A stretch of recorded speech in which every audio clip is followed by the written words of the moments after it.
ত্রিদেশীয় সিরিজে বাংলাদেশের ব্যাটিং অর্ডারে এখন পর্যন্ত বড় স্কোরের দেখা পাননি ৩ নম্বর ব্যাটসম্যান সাব্বির রহমান। আয়ারল্যান্ডের বিপক্ষে 0 রানে আউট হওয়ার পর নিউজিল্যান্ডের বিপক্ষে 1 রান করে সাজঘরে ফিরে যান এই ডানহাতি ব্যাটসম্যান। তবে আউট হওয়ার ধরনে প্রশ্ন উঠেছে বিদেশি কন্ডিশনে সাব্বিরের ব্যাটিং সামর্থ্য নিয়ে। আইরিশদের বিপক্ষে সবুজ উইকেটে ব্যাটিং করতে নেমে একবার বাউন্সারে পরাস্ত হয়ে হেলমেটে আঘাত পান তিনি। একই ওভারে অকারণে সামনে এসে তেড়ে ফুঁড়ে মারতে গিয়ে ক্যাচ তোলেন সাব্বির। নিউজিল্যান্ডের বিপক্ষে স্পিনার শার্টনারের বলের গতি ও লেন্থ পড়তে না পেরে সরাসরি বোল্ড হন সাব্বির রহমান।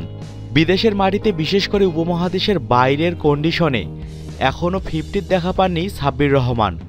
নিউজিল্যান্ডের মাটিতে 3টি ওয়ানডেতে সাব্বিরের স্কোর ছিল যথাক্রমে 16, 38 ও 19 রান। প্রস্তুতি ম্যাচে আয়ারল্যান্ড এ দলের বিপক্ষে সেঞ্চুরি করলেও ত্রিদেশীয় সিরিজে এখনও বড় ইনিংসের জন্য অপেক্ষা করতে হচ্ছে তাকে। এখন পর্যন্ত 11টি ওয়ানডে ম্যাচে 3 নম্বরে ব্যাট করা সাব্বির রহমানকে অবশ্য সাবেক বাংলাদেশি অধিনায়ক গাজী আশরাফ হোসেন লিপুর কঠোর সমালোচনার মুখে পড়তে হচ্ছে। চ্যানেল 24-এর স্পোর্টস বিষয়ক এক অনুষ্ঠানে সাব্বিরের বাজে ফর্মের কারণ হিসেবে ইংল্যান্ড সফরের আগে সত্যিকারের প্রস্তুতির অভাবকে দায়ী করলেন তিনি। বাংলাদেশ এ দলের হয়ে বিদেশি কন্ডিশনে খেলার অভিজ্ঞতা থাকলে সাব্বিরের জন্য উপকার হতো বলে মনে করেন গাজী আশরাফ হোসেন লিপু। ছোটোখাটো কাউন্টি দলের হয়ে খেললেও সেটা সাব্বির ও বাকি তরুণ ক্রিকেটারের জন্য উপকার হতো।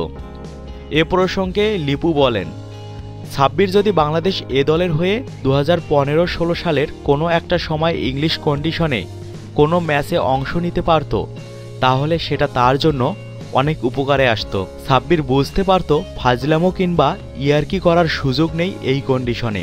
আগে থেকে খেলে আসলে কিছুটা হলেও ব্যাটিং নিয়ে সতর্ক থাকতো সে।